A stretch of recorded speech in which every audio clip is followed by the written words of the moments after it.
Hola amigos, hola amigas, gracias por estar una vez más en sintonía de nuestra plataforma La Mesa Redonda.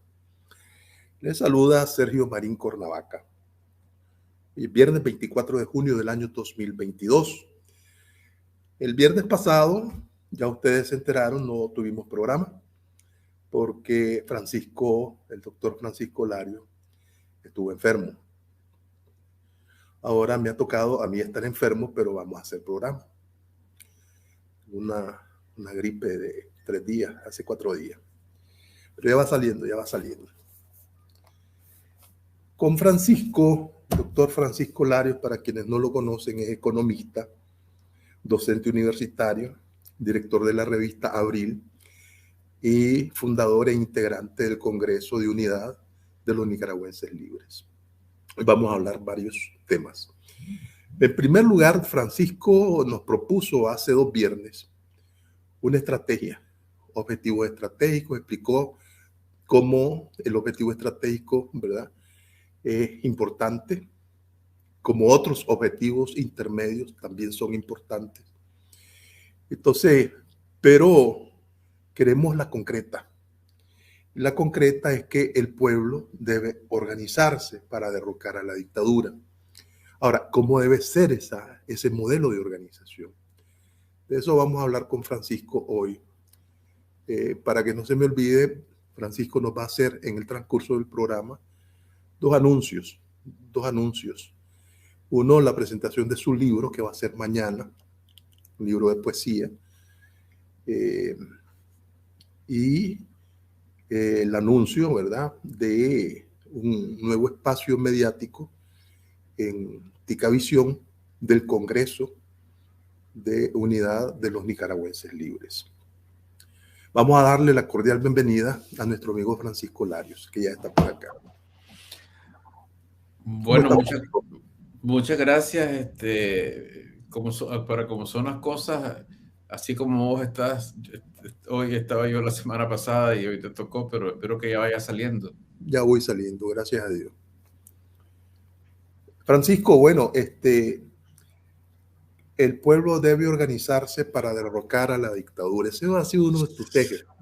Sí, ve, a ver, cuando yo quiero hacer como, digamos, un pequeño prólogo aquí, porque a veces la gente dice, bueno, hablar es fácil, o esta persona está fuera del país, ¿verdad? Y a veces lo hacen sin mala intención, a veces lo hacen algunos con ánimo de calificar.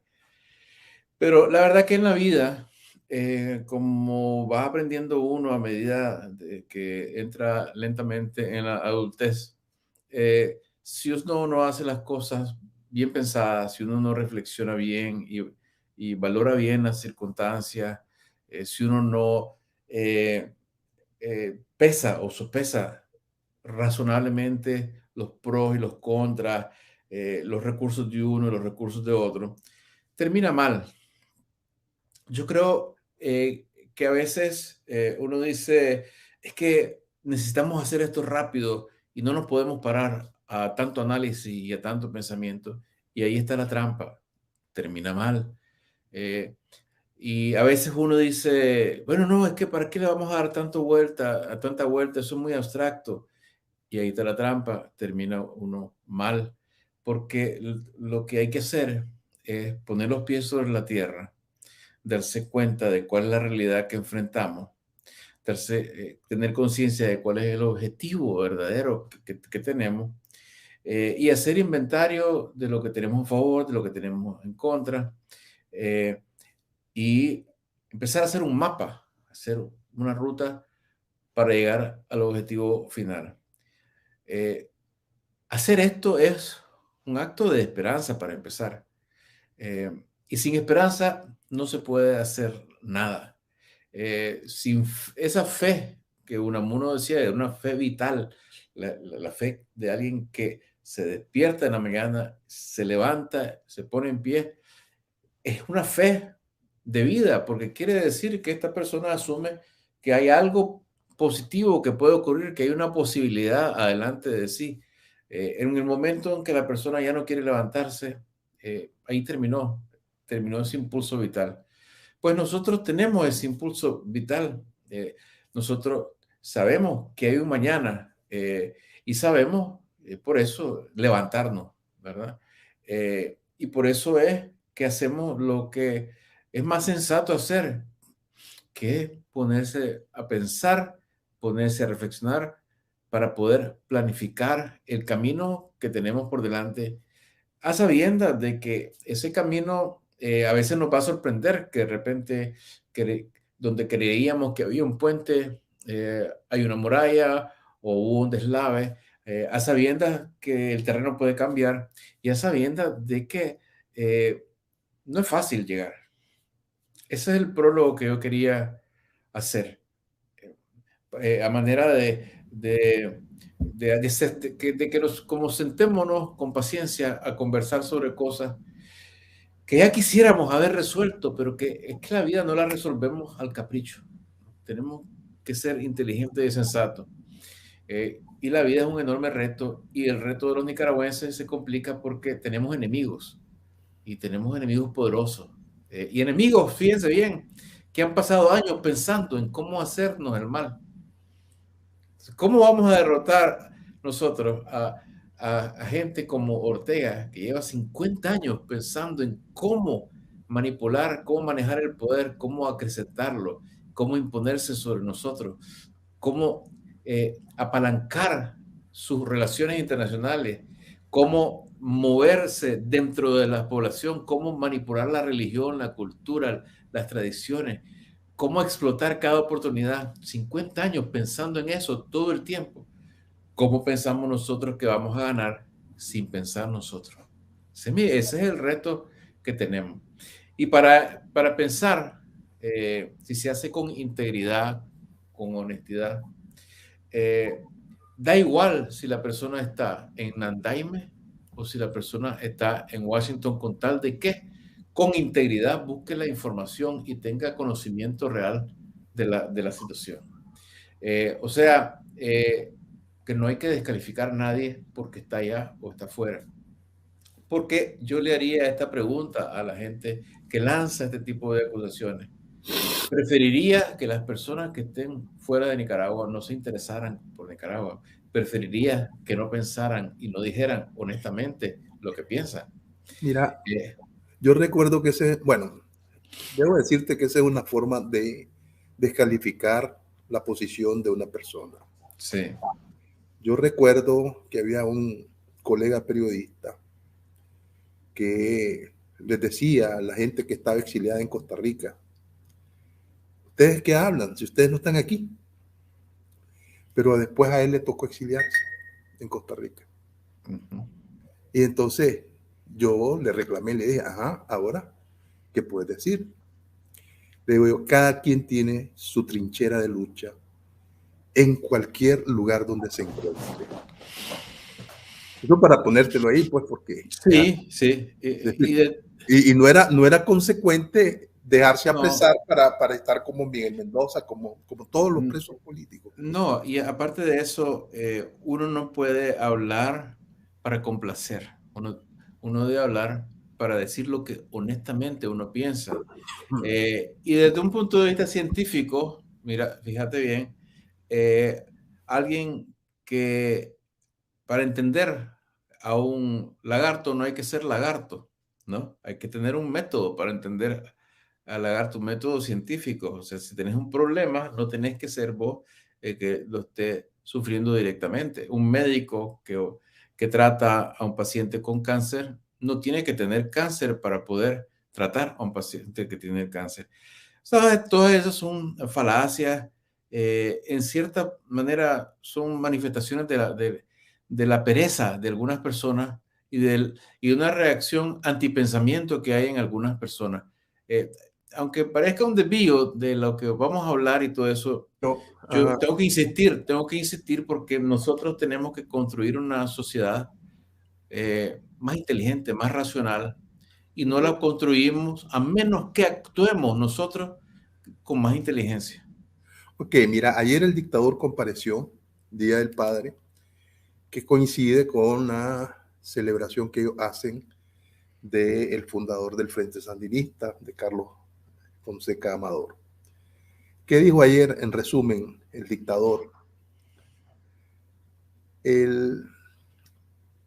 lo voy a citar hoy, en este año estamos en el nacimiento de un nuevo mundo. Sí, está naciendo un nuevo mundo. Declaró Ortega durante un discurso en un acto en ocasión del 86 aniversario del nacimiento de Carlos Fonseca. Todos los partos son dolorosos y este es un parto de la humanidad donde está quedando enterrado el imperialismo y está naciendo la democracia con lo que es el multilateralismo. Según el dictador, los pueblos siguen fortaleciéndose frente a lo que son los estertores, los zarpazos del imperialismo, que no especificó. A juicio de Ortega, cito, estamos viviendo un momento realmente extraordinario, fantástico, mágico, divino, que es la resurrección de Cristo ahora con la resurrección de la humanidad, hundiéndose el imperialismo y saliendo de los sepultos los pueblos, resucitando los pueblos, uniéndose los pueblos. ¿Cómo podemos interpretar este asunto? Y eso lo quiero ligar con algunos comentarios que hacen algunas personas que entran a seguirnos en la plataforma. Entonces, ellos dicen, ¿de qué pueblo están hablando? Pues del pueblo que mayoritariamente salió a las calles en el 2018 y dijo, ya basta. El otro parte del pueblo es la minoría, ¿verdad? Que desgobierna un país a punta de mano militar.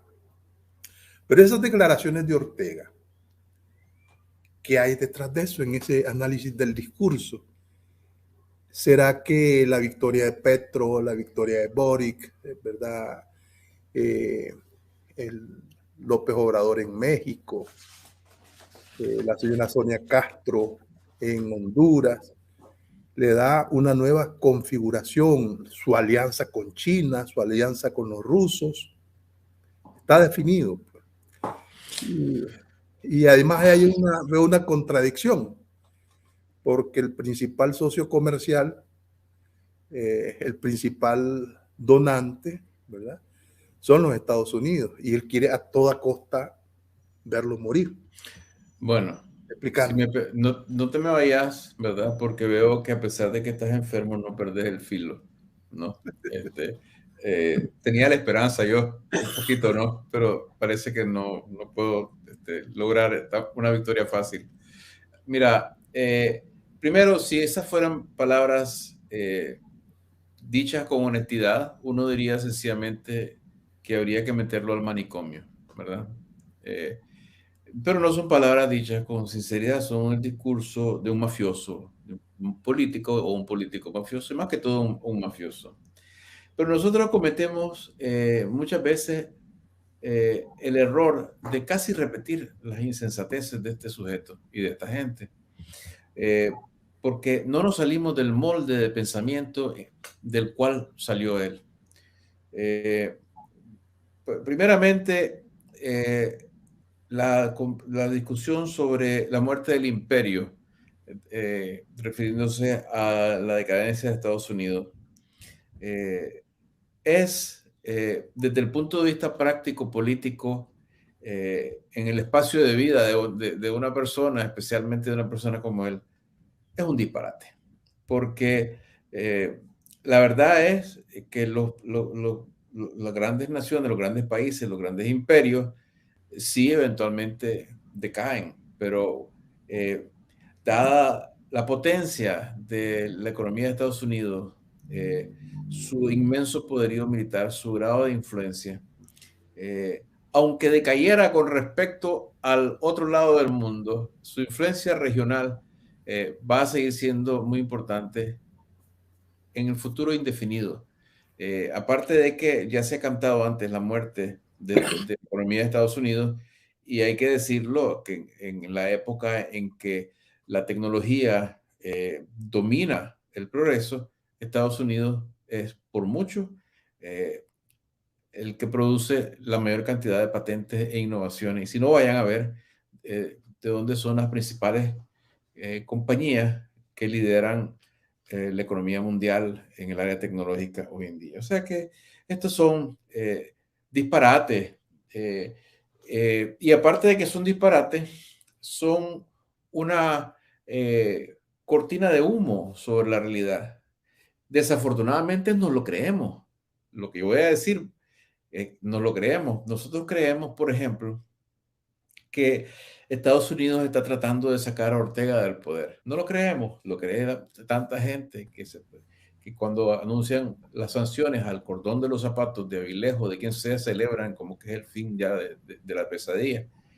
Y yo, como mi propósito no es complacer, sino decir lo que yo concluyo basado en un análisis, tengo que decir que mi conclusión siempre provisional, ¿verdad? Y siempre sujeta a error, es que Estados Unidos no quiere que se derroque a la dictadura de Ortega. Mi conclusión es que la dictadura de Ortega ya hubiera caído si el Estado estadounidense y la oligarquía de Nicaragua quisieran desplazarlo. Ninguno de los dos los quiere por diferentes razones. Convenzámonos, Estados Unidos no quiere que se derroque a la dictadura Ortega. No es que no aceptarían un derrocamiento, porque no, al fin y al cabo tienen que aceptar la realidad, pero no quieren que se le derroque. Si quisieran derrocarlo, ya no estuviera ahí. Así que ahorrémonos los viajes en peregrinación a Washington, a Los Ángeles, a las alcaldías municipales de los pueblos de Estados Unidos a pedirle a los burócratas este regalito del niño Dios de que quiten Ortega. No es así, ¿verdad? Sin embargo, nos convencen. Sin embargo, Ortega usa una retórica que también la usan en Estados Unidos. Ambos se atacan públicamente. No lo han hecho ya durante tantos años, mientras que por debajo están tolerándose en el peor de los casos y cooperando incluso, porque si las últimas cifras que hay sobre el financiamiento internacional del régimen, que por cierto aparecen hoy en el resumen, el compendio que hace el doctor Oscar Vargas Escobar en la revista Abril, ¿verdad? Salen cifras de la asistencia económica financiera a Nicaragua. La mayoría de esas, primero que ha aumentado en el 2021 con respecto al año anterior. Y en segundo lugar, la mayoría de esa ayuda procede o directamente de Estados Unidos o de fuentes que Estados Unidos podría vetar. No lo hace. Banco Mundial, BID, Fondo Monetario Internacional. No lo hace. Solamente para citar el ejemplo, ¿verdad? 116 millones de dólares le otorgó el Banco Mundial. Imagina, pero todo eso podría bloquearse. A propósito de esto que estabas diciendo, hoy publicamos, bueno, ya el artículo de la información internacional que está publicando en tu revista, Oscar René Vargas, también nosotros la estamos reproduciendo, dándote el debido crédito. Pero te iba a mencionar, para que nuestros seguidores la busquen, la reflexión que hace en el mismo sentido que vos estás planteando el comandante de la Contra, Henry Zelaya. Ahí dice que hace un artículo, pues, que alguien me explique, retomando aquella famosa frase del cómico mexicano Eugenio Derbez, que alguien me explique. Lo recomiendo que la gente vaya a leerlo. Pues yo puedo ser alguien que explique algo, por lo menos, y que es muy importante a mis compatriotas. Ahora, Entendamos, por qué ese temor de los Estados Unidos de estar en ese estilo y encoge con Ortega? Le temen al vacío de poder, le temen, ¿verdad?, que no haya configurado todavía una oposición robusta, contundente. ¿Cuáles son las razones ve, que el imperio tiene? esa es otra ilusión que nosotros nos formamos, de que tenemos que, como dijiste, conformar una oposición, presentársela a Estados Unidos, y una vez que Estados Unidos dé su bendición, entonces vamos de viaje, como decimos en Nicaragua. Esos son sueños de sometimiento que no llevan a nada. Y me recuerdan, y lo dije en un programa hoy en día, y recordé, el daño que hace a los nicaragüenses la cultura de dependencia y sometimiento abyecto que hay hacia Estados Unidos, y que viene, que es una conducta que viene de las élites conservadoras, de la oligarquía tradicional que la ha contagiado a los grupos políticos. Muchos de estos grupos políticos están compuestos por gente que antes vituperaba y gritaba en contra del imperialismo yanqui, y ahora se han vuelto mendigos que andan de capital en capital tomándose fotos con los funcionarios del Departamento de Estado y suplicándoles que les resuelva. Pero todo esto viene de la historia nuestra, y hay una anécdota que ilustra esto con vergüenza, ¿verdad? Que es aquel momento en que Emiliano Chamorro, designado presidente por Estados Unidos, se encuentra arrinconado por un levantamiento popular liderado por liberales, que prácticamente ha reducido el área de influencia de Chamorro a la Managua Vieja. ¿Y qué es lo que hace Chamorro cuando empieza a atacar las fuerzas insurgentes de Managua? Se lleva la presidencia de la República a la Embajada de Estados Unidos. Es decir, el presidente de Estados Unidos, de Nicaragua, perdón, el presidente de Nicaragua, nombrado de dedo por Estados Unidos, despachando como presidente desde la Embajada de Estados Unidos. Si eso no ilustra la cultura política de estas élites oligárquicas que ha contaminado al resto de la sociedad, ya no hay nada más que hablar. Eso hay que combatirlo, hay que ir en contra de eso. Esa cultura de dependencia abyecta no sirve para nada, y aquí no se trata de volverse enemigo de nadie, no, sencillamente es que o uno es adulto y se autogobierna como persona o como país, o uno es esclavo o un niño que tiene que ser gobernado por otro. El pueblo de Nicaragua no puede ser ni esclavo ni niño. Y esa es parte de la crítica que yo hago a los que vienen y me dicen, por ejemplo, es que vos estás mandando a la gente a que peleen y vos no estás ahí. Eso asume, fíjate qué insultante que es esto, eso asume que las reflexiones políticas que nosotros hacemos, que llevan a la conclusión de que hay que organizar la resistencia activa en lo interno, de alguna manera obligan a una persona a hacer cosas que no quiere, que hacen que el pueblo sea un niño al que se le obliga a hacer las cosas, cuando en realidad va a combatir, va a luchar, va a arriesgarse quien decida hacerlo, porque el pueblo de Nicaragua es adulto. No podemos considerar al pueblo como incapaz de tomar sus decisiones con autonomía ética. Entonces, esa es otra dimensión de este problema. Ahora, vamos a hablar, si querés, un poco de esta visión que quiere vender Ortega a sus partidarios, porque esto, en última instancia, se ha vuelto ya, como ocurre con frecuencia, en una narrativa que sirve para quitarle el miedo a los tuyos, porque los otros no van a aceptar esa narrativa ya, ¿no? Ya estamos suficientemente divididos como que cualquier cosa que diga Ortega, aunque sea verdad, no la vamos a aceptar. Eso es la política en la vida real.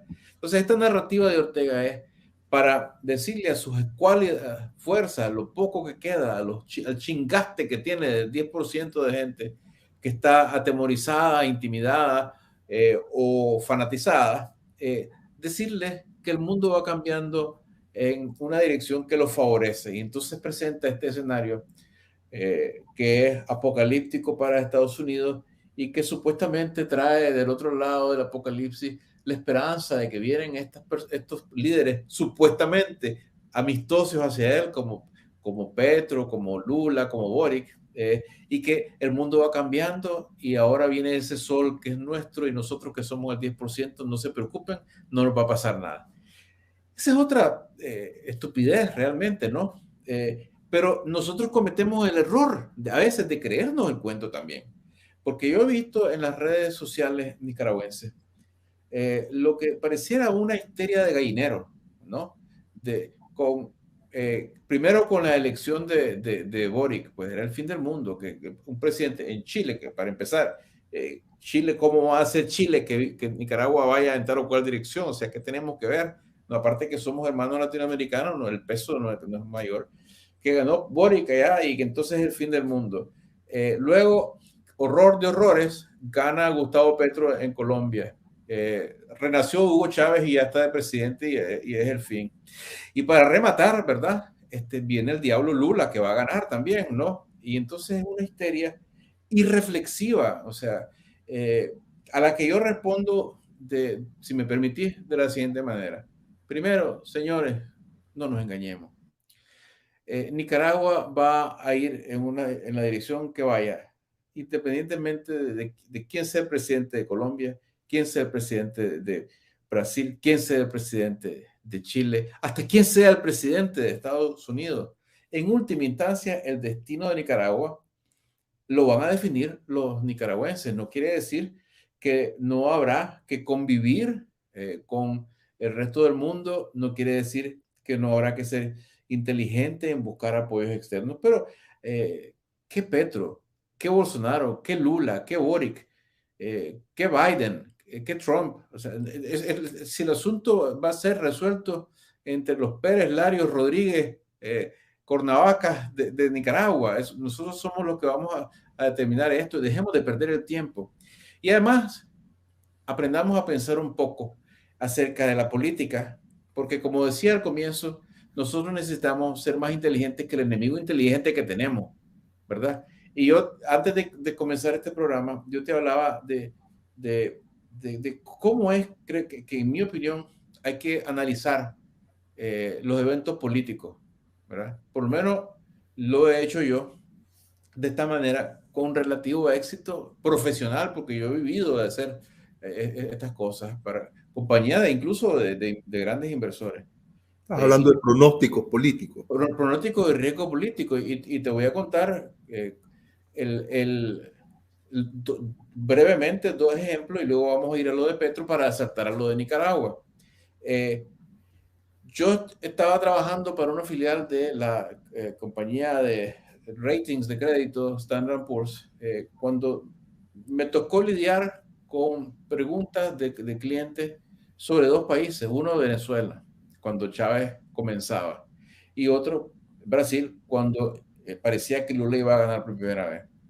En el caso de Chávez, había un cierto entusiasmo ingenuo de parte de la clase empresarial estadounidense, y luego de ver pues lo que había que ver, y voy a contar el método, yo tuve que decirles, miren, esa película es vieja y es mala. Ahí no pierdan el tiempo. En el caso de Lula, sin embargo, fue diferente, ¿verdad? Porque la pregunta directa que se hacía era, esta es la próxima Cuba, porque habían demonizado, ¿no?, la figura de Cuba en la lucha, perdón, la figura de Lula en la lucha política, había una gran incertidumbre, etc. Los mercados estaban convulsos, había un dólar, un bono famoso del gobierno de Brasil que pasó de valer un dólar a 55 centavos, y entonces los inversores más aventureros o aventurados se preguntaban si valía la pena arriesgarse y me hacían la pregunta a mí. Entonces, ¿qué es lo que procedimos a hacer? Primero, hay que ver al país, a una sociedad. La sociedad es estructurada, articulada por un sistema de poder. Un sistema de poder. Entonces, lo que uno hace cuando quiere atreverse a hacer un pronóstico condicional acerca de qué va a ocurrir, es que uno tiene que estudiar la estructura de poder del país. ¿Cuáles son los poderes que hay? Porque cualquier nuevo político que entre va a entrar dentro del marco de esos poderes y si quiere transformar el país va a tener que ir contra esos poderes y entonces uno tiene que preguntarse luego qué poderes trae el nuevo candidato. Eh, ¿qué, qué, qué, ¿Qué moneda trae? ¿Qué municiones trae? ¿Qué puede hacer para transformar el país en la dirección? ¿Y en qué dirección? ¿Y en qué dirección? Para saber en qué dirección uno tiene que estudiar al candidato en detalle. Eh, no solamente ver qué membrete le pusieron en la fotografía, si le pusieron una I de izquierda o una D de derecha, sino tiene que estudiar al candidato en detalle, pero sobre todo la estructura del poder. En el caso de Brasil, el pronóstico nuestro fue, la estructura de poder es tal que este hombre no puede sencillamente hacer tales y tales cosas. Además, su agenda es este y este y la otra, su currículum es este y este y lo otro. Igual puede hacer uno en el caso de Colombia. ¿Se puede equivocar uno? Por supuesto que se puede equivocar. Pero se equivoca uno pensando, ¿no? No en estado de histeria, pegando gritos y sacando conclusiones que a lo mejor más bien son desfavorables a nosotros. Porque en el caso de Colombia, tengo que contemplar cuál es la estructura de poder y preguntarme si ese poder es suficiente para contener a cualquier candidato que quiera transformarlo y en qué sentido. Tengo que ver cuál es el poder que trae Petro. Tengo que ver, además, cuál es la agenda de Petro. Mi conclusión provisional es que la histeria es mala consejera en este caso y que, por tanto, es una idea muy mala empezar desde un punto de vista político-diplomático a maldecir al nuevo presidente de Colombia en lugar de hacer lo tradicional, ¿no? O sea, por lo menos no pelearse, ver si se puede obtener hasta donde es posible, porque tampoco es lo más importante para el presidente de Colombia, el apoyo internacional de su gobierno. Pero todo esto, la moraleja de todo esto que yo quisiera dejar es que ya basta, ya es suficiente. Hemos perdido ya demasiado tiempo guiándonos por membrete, guiándonos por histeria colectiva, sin analizar, sin pensar, sin diagnosticar. Y el fracaso más grande de nuestro diagnóstico ha sido el diagnóstico que se ha hecho a lo interno, el diagnóstico que se ha hecho de la situación y del enemigo que tenemos enfrente. Porque estamos en 2022 y todavía hay gente dentro de la oposición que te deja un espacio en sus declaraciones para la posibilidad de un diálogo con Ortega, ¿no? E involucran y arrastran por diversas razones, sea extorsión, sea desesperación, sea manipulación, o sea intención, incluso familiares de presos políticos. Cuando un análisis serio de la situación de Nicaragua, un análisis serio de la naturaleza del régimen, un análisis que no tiene ni que ser tan serio de todo lo que ha ocurrido en estos 4 años, pues porque está salta a la vista, nos dice que es la probabilidad de que Ortega y Murillo abandonen el poder voluntariamente, o sea, por las buenas, es 0. Quiero ser claro, la probabilidad de que Ortega y Murillo abandonen el poder por las buenas es 0. Es 0 si uno asume un mínimo de racionalidad, a menos que estén absolutamente desquiciados, que no lo están. ¿No? Ese es otro error. Nosotros decimos que están desquiciados. Bueno, pues serán personas que ya rebasaron los límites de la moral conocida por nosotros y entonces actúan de manera tan escrupulosa que sus actos, ¿verdad? Parecen los actos de un demente, pero son claramente calculados. O sea, Ortega y Murillo hacen lo que tienen que hacer para mantener su poder hoy y después mañana se levantan y hacen lo que tienen que hacer para mantener su poder mañana. Y así van de día en día. Mientras nosotros seguimos hablando idiotadas, qué diálogo, qué elecciones, ya hay un debate que si vamos a las municipales, que esto y lo otro, continúan los debates de que a quién van a sancionar ahora, qué importa eso. ¿Qué importa? ¿Qué sanciones? Si las sanciones no funcionan porque el propósito de las sanciones no es derrocar a Ortega. porque el gobierno de Estados Unidos no quiere derrocar a Ortega. No perdamos más el tiempo. Aquí la pregunta es, y creo que era el comienzo de tu programa, ¿verdad? ¿Qué hacer? ¿Qué es lo que tenemos que hacer? ¿Verdad? Y ya hablábamos en el programa anterior que lo primero que hay que hacer es tener un norte, saber dónde está la parada final, que el objetivo final, que es la revolución democrática, que es desmantelar el sistema de poder que ha creado esta dictadura y reemplazarlo por un sistema de poder democrático. Ese es el objetivo final, el objetivo estratégico. Estamos donde estamos, ¿verdad? Y hay que entender dónde estamos y cómo estamos. Y tenemos, antes de llegar al objetivo estratégico, tenemos un objetivo intermedio ahí, que es el obstáculo que vemos más grande para avanzar hacia el objetivo estratégico. Y ese enemigo, ¿verdad? Ese objetivo intermedio es la dictadura de Ortega y Murillo. A ver, ¿qué hacemos? Lo que nosotros podemos hacer, lo que está bajo nuestro control, ¿verdad? Es intentar organizarnos para derrocar a la dictadura. ¿Y por qué digo lo que está bajo nuestro control? Porque nosotros no podemos predecir enteramente el futuro. Podría caer mañana un meteorito en el Carmen y se acabaron. Podría haber un pacto cívico-militar, podrían morirse los dos de cirrosis, ¿verdad? En un ataque de cólera, matar uno al otro. Qué sé yo, mil cosas pueden pasar, pero no las podemos controlar. Lo que nosotros sí podemos controlar es nuestro trabajo, y el trabajo de nosotros tiene que ser organización para luchar contra, por el derrocamiento de la dictadura. Este trabajo además es indispensable para alcanzar el objetivo estratégico. ¿Por qué? Porque el derrocamiento de la dictadura Ortega y Murillo es un objetivo intermedio. Es más fácil que desaparezcan Ortega y Murillo, que van a desaparecer. Es más fácil eso que llegar al objetivo estratégico. Para el objetivo estratégico hace falta que tengamos un movimiento popular, democrático, animado por una convicción y un programa democrático que, más allá de Ortega y Murillo, nos haga avanzar hacia el objetivo estratégico de la revolución democrática, que no nos deje varados en un 1990, porque varados en un 1990 vamos a llegar de nuevo a un 2018.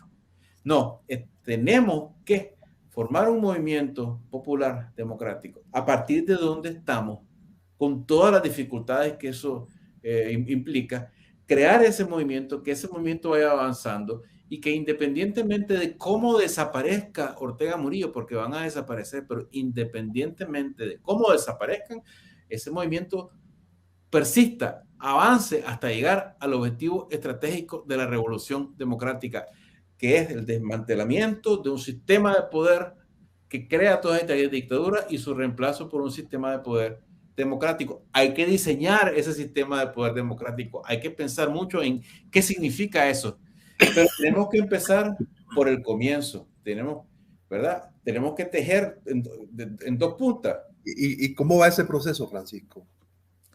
Ese tejido que se está construyendo, ¿cómo avanza? A ver, aquí tenemos que tejer por dos puntas, ¿verdad? Primero es el crear la visión, ¿verdad? El diseño de cuál es el sistema democrático que queremos implantar y cómo. O sea, eso, digamos, que te lleva a crear como un esbozo general de una estrategia global, una gran estrategia que después vas rellenando, ¿verdad? ¿Cuál sería esa gran estrategia? Pues son las grandes líneas. Las grandes líneas son construir un movimiento, ¿verdad?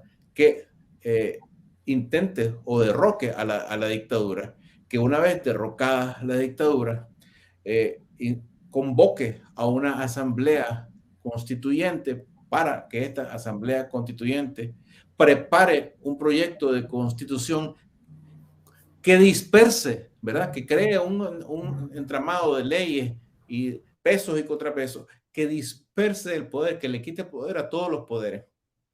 Y que este proyecto, una vez finalizado, se presente al pueblo en referéndum, y que una vez que el pueblo apruebe ese proyecto, si lo aprueba, Se pasa entonces a elecciones generales de todas las autoridades bajo la nueva ley. Y el trabajo del movimiento democrático continuará siendo en este proceso el de hacer que ese proyecto de constitución verdaderamente disperse el poder político y el poder económico. Eso serían a grandes rasgos los primeros esbozos del camino, pero para irlo concretando, ¿verdad? Tenemos que empezar con la lucha el día de hoy. Y para comenzar esa lucha el día de hoy, tenemos que estar claros, primero, de la naturaleza del régimen. Es un régimen de corte fascista en alianza con los poderes económicos más grandes del país. Es un régimen que no se va a ir por la buena y por tanto las estrategias que formemos tienen que ser orientadas hacia el derrocamiento de la dictadura. No nos engañemos, o sea, no porque nosotros querramos que las cosas sean fáciles, cívicas, entre comillas, dialogadas, no quiere decir que la realidad sea así. Vamos a perder el tiempo, no perdamos más el tiempo, aceptemos la dura realidad de que hay un régimen ahí que hay que derrocar y que no es fácil, pero no es imposible. Y algún día vamos a ver hacia atrás y vamos a decir, era inevitable. Porque eso ocurre. La historia humana por miles de años está regada de cadáveres de dictadura. Nosotros mismos hemos dejado varios cadáveres en el camino. Entonces, dejémonos de tontería, dejémonos de esa desesperanza que quieren que sintamos y empecemos a ver cómo vamos a hacerlo, pero sabiendo que va a tomar sacrificios, que hay personas que se van a sacrificar más que otras, porque así es la vida y así es el mundo, pero cada quien tiene algo que hacer y algo que contribuir, y mientras más contribuyamos, más fácil va a ser la tarea.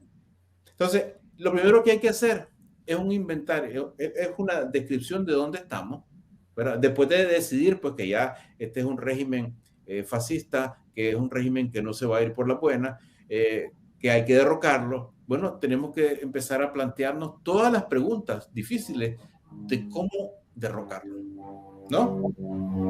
Y parte de ese proceso, ¿verdad? Y yo no estoy aquí asegurando que yo ya tengo todas las respuestas para cada pregunta que haya, porque yo no soy un mesías, ni vos, ni nadie. Esta es una lucha dinámica, una lucha donde vamos a tener que ejercer la creatividad y usar de toda la experiencia y la valentía personal e intelectual, ¿no? Para aceptar la verdad.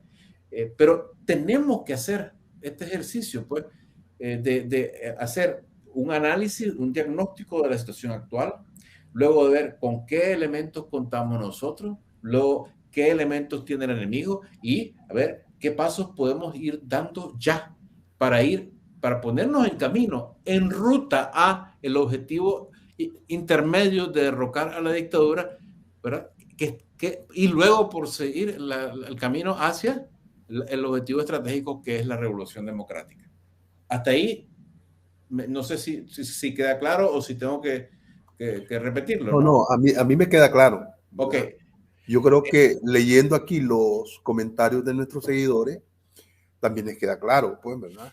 Ahora, las preguntas digamos que esto es como el diseño así, ¿verdad? A mano, el trazo a mano. Está estructurando, correcto.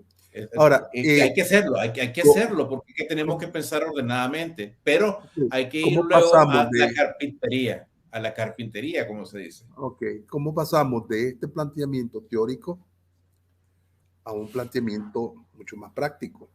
Sin revelar mecanismos de organización. Sí, es que discúlpame, es que una cosa que yo quiero sugerir, ¿verdad?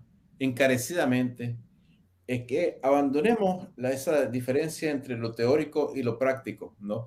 Porque lo que nosotros necesitamos es pensar y pensar bien. Y pensar bien involucra lógica y datos, lógica e información. De tal manera que ese esbozo de camino que sugiero, que estoy dando, es tan real como logremos hacerlo. Ese es el camino. Nosotros queremos una revolución democrática, repito, el desmantelamiento de un sistema de poder y su reemplazo por uno democrático. Eso no es una abstracción irreal, eso es una meta perfectamente posible y factible. De hecho, ha sido alcanzada en otros países. O sea, no es una cuestión que uno tenga que soñar con espíritus o irse a Marte para ver, no, eso es algo real. Cuando a veces se usa la palabra teórico, suena como que estamos hablando de ilusiones o de espejismo. No, estamos hablando de realidades que ya existen en otras partes y que nosotros podemos alcanzar porque no somos menos seres humanos que otros. Segundo, lo que hay que hacer es, obviamente, empezar a avanzar en ese camino. Yo creo que si, como nosotros hemos empezado de tan atrás, porque hemos vivido en el engaño, o sea, los jóvenes que salieron a la calle en el 2018, por ejemplo, muchos de ellos creo no tenían idea del tamaño de los colmillos del monstruo, ni la disposición del monstruo a matar. ¿Por qué? Porque se les había engañado de mil maneras. Algunos de ellos venían de familias que tenían relación histórica, ¿no? Con los orígenes de ese movimiento que se deformó hasta llegar al orteguismo. Otros sencillamente estaban, como hubo un proceso de despolitización, ignorantes de la realidad y se había aceptado, y en esto yo creo, voy a hablar en plural para no señalar a nadie, pues habíamos aceptado tantas arbitrariedades que ya se habían normalizado y que son síntomas de la existencia de una dictadura y sin embargo nosotros la tolerábamos. Por ejemplo, hoy me mostraron en un programa una fotografía de los eventos de Occupy, ¿verdad? Y claro, pues la violencia me sorprende menos, ¿verdad? O sorprende menos que la violencia haya sido chocante, pero hay un detallito que nadie habla. En esa fotografía está el Instituto Nicaragüense del Seguro Social y está la bandera de Nicaragua izada y al lado está la bandera del Frente Sandinista. O sea, ese es un síntoma de dictadura, porque ¿qué tiene que hacer? ¿En qué país democrático del mundo está la bandera de un partido al lado de la bandera del país? Sin embargo, a todo eso nos habíamos acostumbrado, nos acostumbramos a que reprimieran a las marchas de las mujeres, ¿verdad? A que con el cuentecito de que era para evitar conflictos, a minta granera, se interpusiera en el camino de una marcha y la separara de la otra, qué sé yo, marchas que estaban dispuestas a atacarse. Entonces, hemos avanzado ya una parte del camino muy dolorosamente en el sentido de entender, creo yo, por lo menos el pueblo de Nicaragua, ya no digo los políticos de logotipos que firman esos comunicados cada vez que tienen menos impacto, ¿verdad? Y más logotipos, ¿verdad?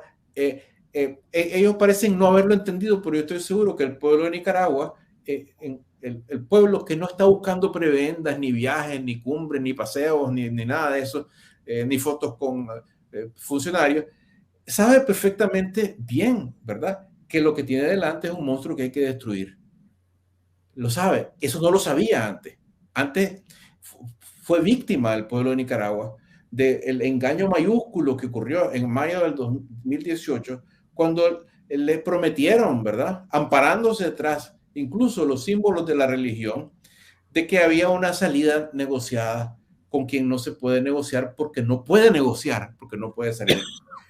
Ya pasamos eso, ¿no? La mayor parte de los nicaragüenses ya pasó eso. Eso es un gran avance porque los cambios tienen que ocurrir en la cabeza primero. Ahora, ¿en qué condición estamos? Ahí hay otro engaño. Aquí tenemos que, mientras algunos gritaban, vamos ganando, íbamos perdiendo, íbamos en retroceso y la oposición, entre comillas, que se puso a la cabeza del movimiento, que pusieron a la cabeza del movimiento, que me recuerda a una frase que alguien escribió alguna vez, se ponen a la cabeza para descabezar el movimiento. Esa oposición lo único que hizo fue retroceder, hasta que ellos mismos o partes de ellos mismos cayeron víctimas, ¿no? De la represión que dejaron crecer. Tenemos que estar claros. A la gente la masacraron en las calles de Managua con la aceptación de la oligarquía, que no movió un dedo. Mientras la oligarquía gestionaba para que no hubieran sanciones contra el régimen, a la gente la estaban matando en las calles de Managua. Eso es imperdonable y eso es un hecho histórico que hay que recordar y la gente tiene que recordar. Nos encontramos hoy en día en retroceso todavía. Es verdad, O sea, evidencia de eso es cuántas personas han salido de Nicaragua este año nada más, escapando. Escapan, ¿por qué? Porque no tienen alternativa organizativa, porque les ha entrado el desaliento y la desesperanza. Se lo han plantado la misma oposición, la oposición de los logotipos, que le sigue diciendo al pueblo de Nicaragua no se puede, la oposición de la prensa, que le sigue diciendo al pueblo de Nicaragua que no se puede. ¿Por qué le dicen que no se puede? Porque quieren quedar a ellos, en última instancia, todavía tienen esa ilusión vana, ¿verdad? De que de alguna manera van a quedar ellos en un saloncito y va a llegar a Estados Unidos, va a apartar a Ortega y los va a poner a ellos.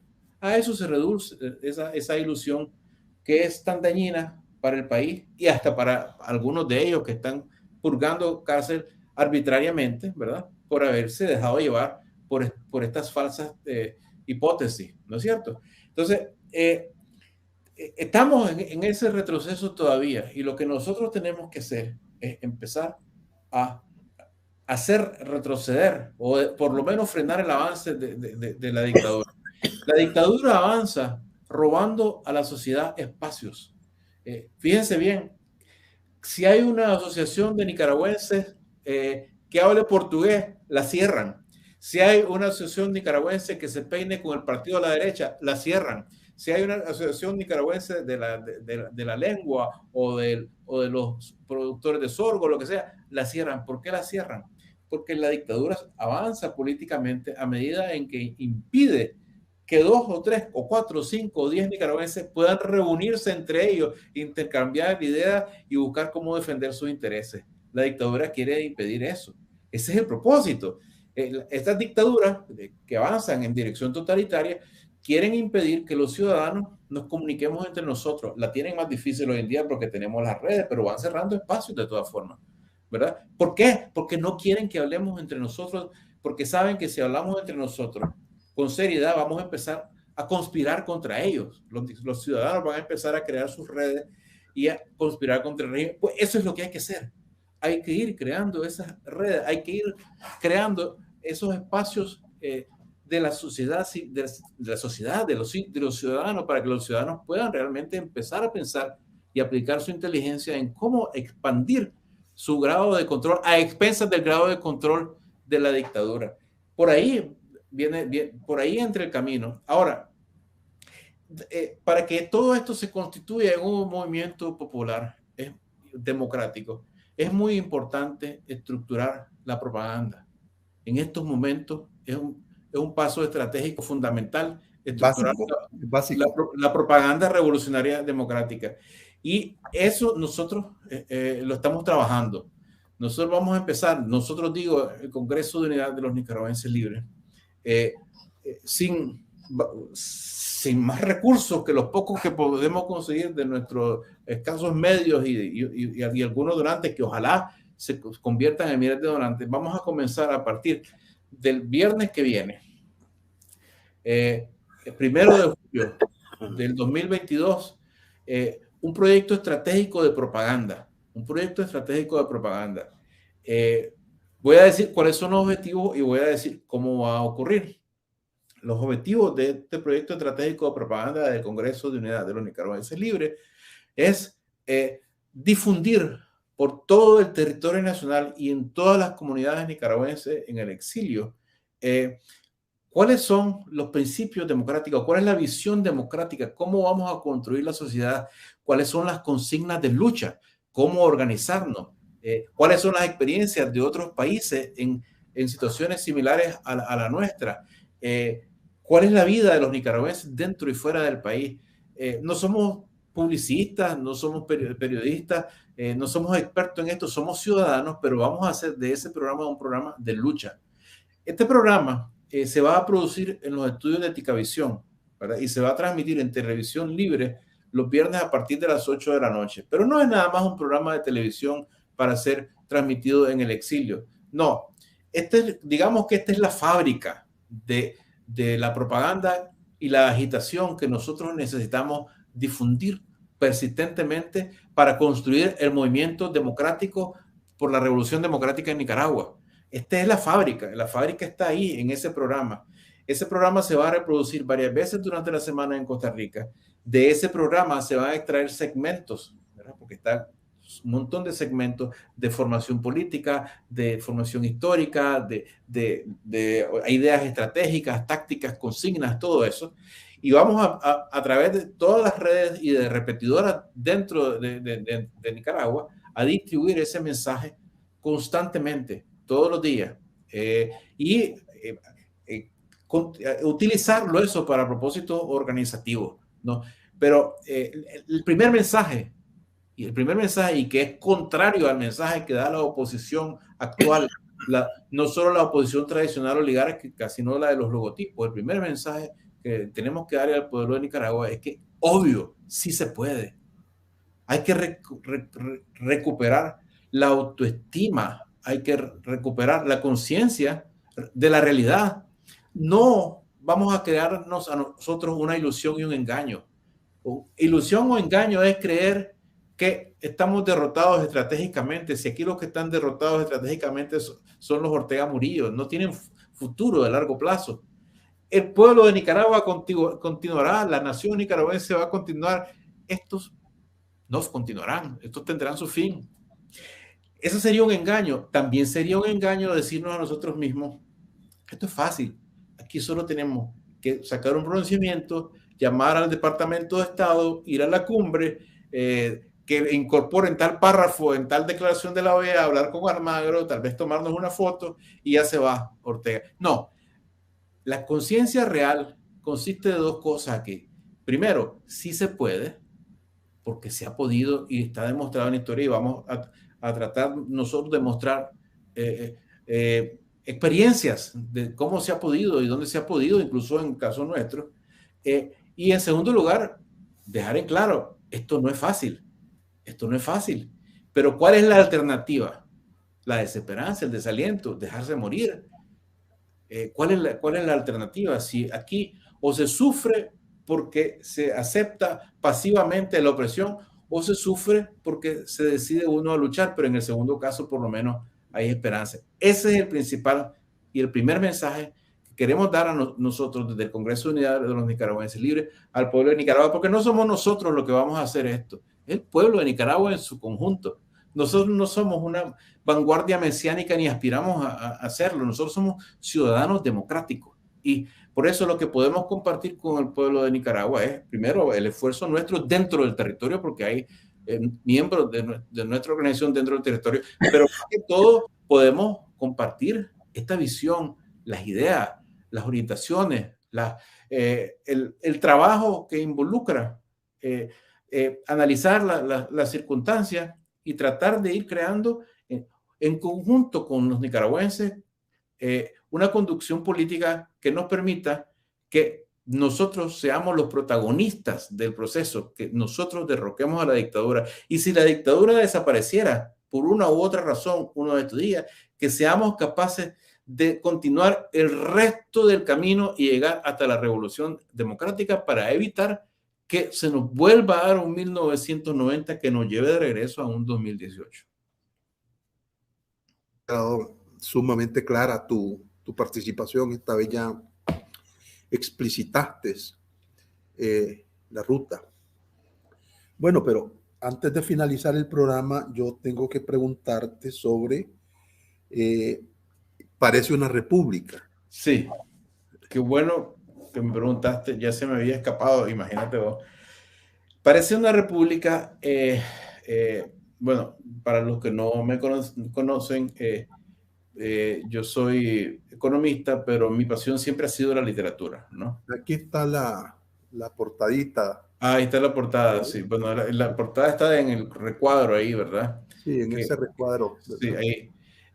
Parece una república es un poemario que apareció en el 2020 y recibió, ¿verdad?, un premio importante que es se llama el Florida Book Award, el premio al mejor libro en el estado por el estado de la Florida. Son premios importantes en el ámbito cultural de Estados Unidos, pero no se pudo hacer nada por la pandemia. El tema del libro es todo Nicaragua, toda este sufrimiento, pero también toda esta esperanza y todo este sueño. Por eso es que ahora bajo el patrocinio de la Feria Internacional del Libro de Miami, se va a presentar mañana, 25 de junio, sábado 25 de junio, a las 6 de la tarde, hora de Miami. 25 de junio, mañana sábado, a las 6 de la tarde, hora de Miami, en un lugar que se llama el Quebec Center, que voy a dar la dirección aquí, ¿verdad?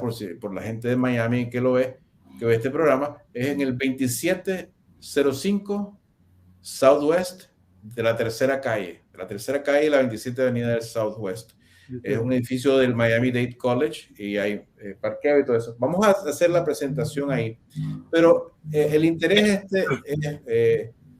normalmente uno escribe, presenta sus libros, porque son eventos personales, ¿verdad? Pero en este caso, queremos convertirlo en un acto más de resistencia, en un acto más de desafío, ahí lo tienen en el libro, de desafío contra el régimen, de denuncia del régimen, y de un desafío práctico. ¿Cuál es el desafío práctico? Este libro lo vamos a vender ahí. Está también en Amazon, para los que están en capacidad de comprarlo a través de Amazon, pero lo vamos a vender ahí.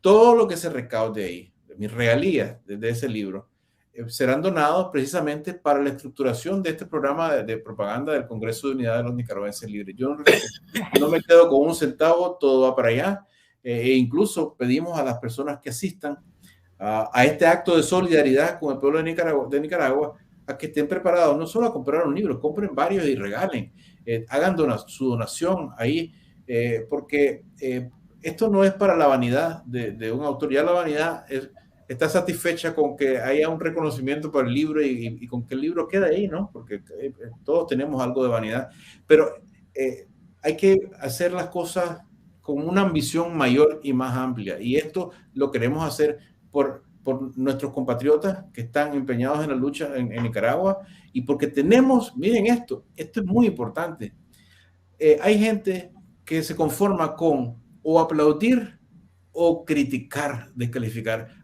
Muy bueno lo que dijo el doctor Larios. Este tipo es un tal por cual. Miren, si dicen que es un tal por cual, pues yo les respeto, ¿no? Su sabiduría.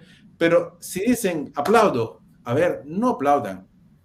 Contribuyamos todos, porque nosotros lo que queremos hacer es un esfuerzo práctico, un esfuerzo real, y todo eso cuesta. No caen del aire las margaritas, ¿no? Necesitamos aquí recursos humanos, convicción, inteligencia, pero también recursos materiales. Así que quedan todos invitados mañana, sábado 25 de junio a las 6 de la tarde en el Quebec Center, 2705 Southwest, tercera calle. Bueno, yo voy a llegar mañana, imaginariamente. Nuestras plataformas van a transmitir el acto. Vamos a estar enlazados, Revista Abril, La Mesa Redonda, Radio República, y me parece que otro medio, ¿verdad? Sí, bueno, y las redes de la Revista Abril también va a estar. Okay. Entonces, para que la gente pueda, en ese sentido me refería, no es que yo voy a magnífico, voy a ir para allá y nada de eso. Y magnífico, y además a los amigos que están donde hay acceso a Amazon, que yo no sé si lo hay, ¿dónde está? El libro Parece una República se puede comprar por Amazon, donde quiera que Amazon esté. Solamente pongan Parece una República de Francisco Larios y ahí le aparece. Y sepan que no solamente están comprando un libro, sino que están ayudando a una causa. Que eso es muy importante. Muy bien, espero que mañana esté nutrido eso y que hayan contribuciones de la gente para que el Congreso pueda realizar estas prácticas de propaganda revolucionaria democrática, propaganda y agitación. Muchas gracias, Francisco. Espero que pases un buen fin de semana. Igual, y que te mejores para que estés mañana muy despierto a la hora de la presentación. Claro que sí, voy a estar ahí. Bueno. Vía redes sociales, ¿verdad? Virtualmente. Mi abrazo de siempre. Un abrazo, hermano. Chao. Gracias a todos. Gracias a ustedes, amigos, por haber estado hoy con nosotros. Muchas gracias por las contribuciones que han hecho y nos vemos nosotros el día lunes. Dios mediante.